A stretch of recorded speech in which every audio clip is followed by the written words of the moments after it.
"He won't stop following me," she whispered, her voice trembling as she leaned in close. The biker didn't even blink. His knuckles stayed planted on the countertop, tattooed hands wrapped around a half-finished mug of black coffee. Without turning, he asked quietly, "Which one?" The waitress didn't point. She didn't have to. In the reflection of the diner's chrome wall trim, you could see him, sitting alone in a corner booth. Hoodie pulled low, eyes locked on her like she was prey. He had come in 3 nights in a row, ordered nothing, just sat there, watching, waiting, breathing down her every move with a stare that made her skin crawl. And no one had done a damn thing. Not the manager who told her to be polite.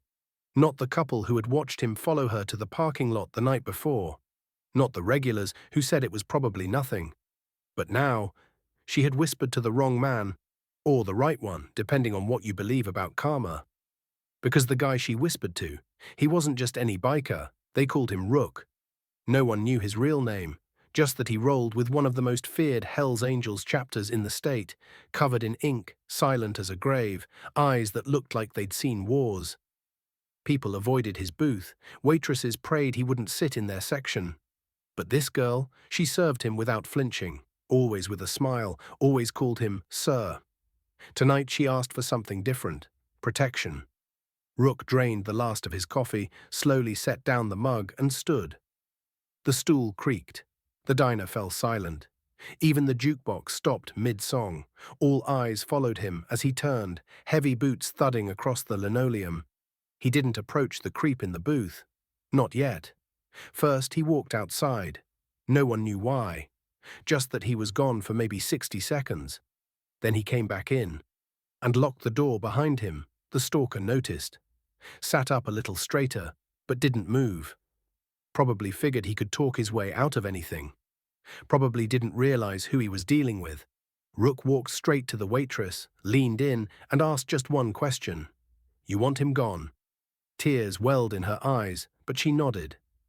That was all he needed. Rook turned and started walking toward the booth. The guy stood now, trying to act tough.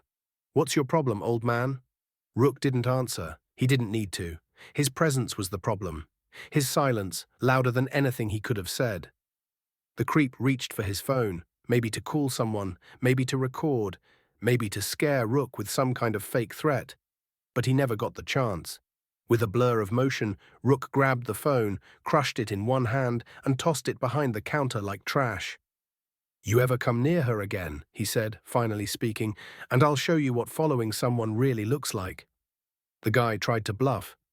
"You don't know who I am." Rook stepped closer, nose to nose. "You don't know who I am either." The guy backed down. For real this time, he stumbled toward the door, forgetting it was locked.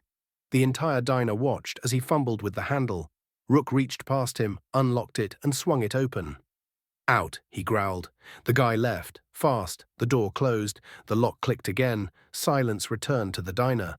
The waitress stood frozen behind the counter, hand to her mouth, eyes wide. Rook turned back to her, gave a small nod, and sat back down like nothing had happened. Moments later, she brought him a fresh coffee on the house.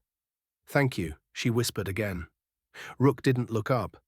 People like that count on the world staying quiet. You didn't. That night, the biker finished his coffee, left a $100 tip, and walked out into the dark. The next evening, the guy never showed up again. And from that day on, every night that Waitress worked, Rook was there, same booth, same coffee, no words.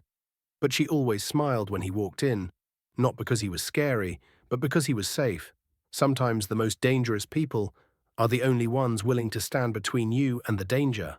Don't underestimate the quiet ones. Don't ignore the whispered cries for help. Before we end this story, let us know in the comment, where are you watching from?